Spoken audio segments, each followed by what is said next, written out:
Tout savoir du monde du travail au Grand-Duché de Luxembourg avec Laurent Chapelle. Bonjour à tous les ex-confinés travailleurs du Luxembourg, fraîchement coiffés qui brillent de nouveau, avenue de la Liberté ou avenue JF Kennedy, car on va regarder cette semaine dans le monde du travail qui a la plus grosse et comment ensuite la déplacer, mais on va aussi découvrir qui fait les prélèvements dans le métier de la semaine, vaste programme. Le mode d'emploi avec RH Expert. 11 sera le nombre de la semaine, puisque ça y est, on a levé le confinement général au Luxembourg le 11 mai. Mais ce n'est pas si simple de venir travailler dans les entreprises luxembourgeoises. En effet, si vous êtes résident luxembourgeois, vous avez reçu 50 masques supplémentaires cette semaine et vous pouvez vous rendre au travail sans document spécifique. Par contre, si vous devez passer la frontière, il vous faut une attestation de déplacement fournie en téléchargement par le pays dans lequel vous voulez aller.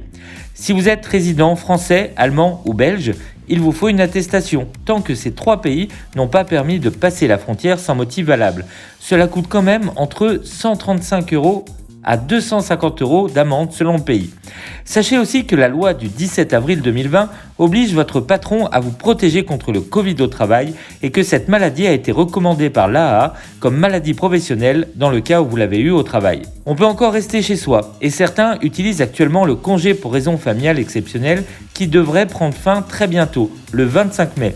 Je dis devrait car peut-être, et je dis bien peut-être, que celui-ci pourrait continuer après cette date.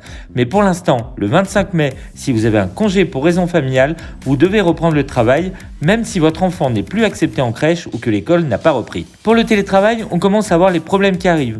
Au-delà de vos enfants et animaux sur les genoux, car souvent, les assurances des entreprises ne couvrent pas les salariés chez eux. Alors que l'accident du travail, par la fameuse toujours AA, est lui pris en compte si votre employeur vous déclare en télétravail. Par contre, attention, la réglementation sur le nombre de jours autorisés en dehors du Luxembourg en ce qui concerne la Sécu et les impôts est pour l'instant gelée, mais cela devrait changer d'ici quelques semaines. Enfin, attention, si vous prenez les transports et que vous changez de pays, si le masque est obligatoire partout, je vous rappelle que vous devez être à 1 mètre en France, 1,50 m en Belgique et Allemagne et 2 mètres au Luxembourg, puisqu'avec l'Espagne et l'Italie, c'est nous qui avons la plus grosse distance et on voit qu'avec l'Europe, les barrières ont aussi des frontières. Zoom sur le métier de la semaine. La Health Work Certification, mise en place au Luxembourg, permet notamment de faire des prélèvements en entreprise pour vérifier la désinfection des locaux et si cette certification est délivrée, c'est aussi grâce au travail des laborantins qui sera notre métier de la semaine et qui, en cette crise du Covid, n'a pas chômé avec tous les tests et prélèvements demandés. Alors, quelles sont les missions du laborantin ? Il prélève et analyse en procédant aux divers examens au prélèvement.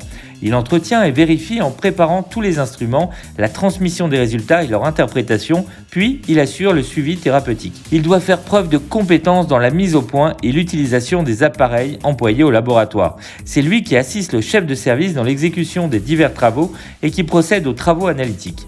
Mais ce n'est pas tout. Il dirige le travail des assistants techniques et assume ainsi une fonction d'encadrement du personnel de laboratoire.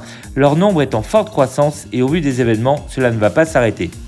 Hélas, la formation de laborantin n'est pas encore offerte au Grand-Duché, mais cette profession est réglementée, c'est-à-dire qu'il faut demander la reconnaissance du diplôme de laborantin de niveau Bac+3 auprès du ministère de l'Enseignement supérieur et de la Recherche, puis demander l'autorisation d'exercer.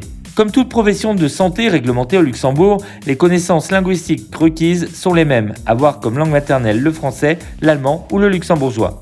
Alors à combien s'élève le salaire de ces experts ? Il varie de 35 000 € bruts par an et peut aller jusqu'à 60 000 € selon l'expérience et les responsabilités acquises. Alors si vous aussi vous aimez la recherche, l'analyse et la précision, n'hésitez plus et postulez au métier de la semaine, laborantin. RH Expert vous donne rendez-vous dès maintenant sur www.rhexpert.com.